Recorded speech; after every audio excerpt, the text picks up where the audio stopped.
Returns drive capital, a common phrase I'm sure you all have heard. In finance, success is predicated on skating to where the puck is going, not to where it's at. And I strongly believe in venture, there's a caveat.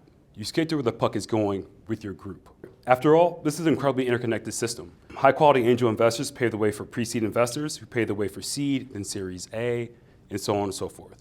So I can talk a lot about the interconnectedness of the system, but I'm really here to talk about the emerging manager. First, let's start off with the definition. 3 funds or less, and you're an emerging manager. And on average, allocations to emerging managers have been going up over the past 20 years. Take a look at the stats, they're about 72% increase over this cohort. So speaking of the interconnectedness, it is said that every manager has to compete in order to get the best deals. That doesn't change for emerging managers. As far as that goes, emerging managers generally compete by developing a differentiated thesis, sourcing methodology, or both. And this is good for the overall ecosystem as well. The more managers look at deals, syndicate deals with, the more robust and resilient the ecosystem. So I'm sure everyone in this room has heard the 3% stat about VC funding going to underrepresented minority founders. I'm sure you guys have also heard that most of the deal flow and fundraising occurs on the coast. I mean, it just sounds like a lot of money competing for the exact same deals. To highlight, 3 states get about 65% of fundraising for 2022. If you go up to 5 states, that's 73%. 10 states only gets you about 85%. So I'm sure you guys are seeing exactly where I'm going with this. In fact, 75% of the states each have raised less than 1% of fundraising for total fundraising for venture capital. Returns drive capital, right? So supply and demand, as any good founder knows who's trying to raise their valuation, the greater the demand, the higher the valuation. The higher the valuation, the higher the hurdle rate for returns, and the less potential at-bats as a venture capitalist. So why do I care? Hi, I'm Dustin Douglas. I'm a current venture fellow at Evergreen Climate Innovation, 2 times executive at emerging manager funds, and I'm an avid fan of doing things in a differentiated way. As a Chicago native, I have a strong passion for underrepresented minority founders, and I objectively believe that Chicago, with our strong deal flow, can bring to that top 3 ranking for venture capital fundraising states. So 63.7%, right? 63.7% of the funds raised in the past 5 years by firms headquartered outside of the major markets have been by emerging managers. This represents almost half the capital that has been raised. So when fundraising goes down overall across the market, we begin to see that knock-on effect that continues throughout the other markets. Fundraising for founders as well as GPs has been difficult over the past couple of years. These are the latest figures actually that we're looking at with PitchBook. And assuming the same rate of fundraising success, we're going to be down about 50% year over year. To showcase the knock-on effect here, I also included a little data for underrepresented minority founders. And when entire swaths of the market are being hit, there is a continued fight to perceive quality. So let's discuss the first-time manager, a subset of emerging managers.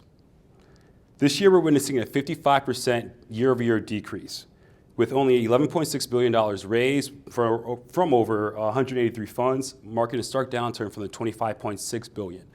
This was amassed by 556 funds in 2022. This represents the lowest total fundraising by first-time managers since 2013.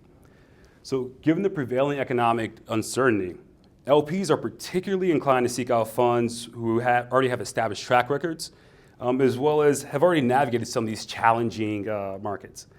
These elements are often underrepresented within emerging managers. So what if I told you that we could increase this capital to emerging managers by 40%? That would equate $1.2 billion. That's the remaining amount of cash that Congress has authorized, but it left unallocated for 2022. And that $5 billion is being pumped up to $6.9 billion this year. So if the trend over the last 5 years persists, with emerging managers serving smaller markets, that $3.1 billion of additional capital would equate to about 40% of additional funding. So how do we get our hands on this? SBICs. Small business investment companies are private investment companies that are licensed by the SBA. The SBA really got their start about 65 years ago with the express purpose of funneling additional capital into businesses for the idea of modernizing as well as the growth and expansion when it comes to companies. So this is a strong recognition of the marketing efficiencies, and we're not seeing money actually flow too naturally. To give some stats, over the past past 5 years, more than $21 billion of capital has been funded to 6,400 small businesses. Every year, Congress authorizes additional couple $1 billion. If you take a look at the slide on the lower right, you'll notice that. Some portfolios of SBIC licensed companies will include FedEx, Costco, Whole Foods, Amgen, and as well as Intel. I almost forgot that one. And so some notable VCs as well who got their start through the SBIC license program would be Teva, Telesoft, as well as Draper. So the SBA has taken notice of that 3% that is going to underrepresented minority founders. So let's discuss the recent changes. Before, SBA loans were to investment companies needed to pay interest on a yearly cadence, which, although they were very suitable for private equity companies, these were incompatible with the raison d'etre for VC funds. But recently, they have instituted 2 new licenses, accrual and reinvestor licenses. And today I'm going to focus on the accrual. Some improvements to highlight are the expanded target manager profile, which includes synthetic track records, so scale license fees in order to make it more affordable, and as well as an intended commitment letter early on in your process so you can signal to other LPs that you are going to be getting this money from the SBA. So I said earlier that I strongly believe that returns drive capital. So as an emerging manager, taking the step to acquire an SBIC license can be a game changer. So if you're taking a look at the charts, the median fund size, which I hypothesize would be about $30 million. And if you take a look at the tables, you see the cash and cash deltas by TVPI as well as net utilization by the loan. Often say that business is the human endeavor. And as humans, we tend to gravitate towards the people we like. Put another way, investors invest with their tribe and by sharing information, insights, and deals. Investors can often create industries by way of sheer conviction. So what would this industry look like if we were to take advantage of that $3.1 billion? I'm Dustin Douglas. I'm excited about the prospect of the future, and if you are as well, feel free to come up and speak with me.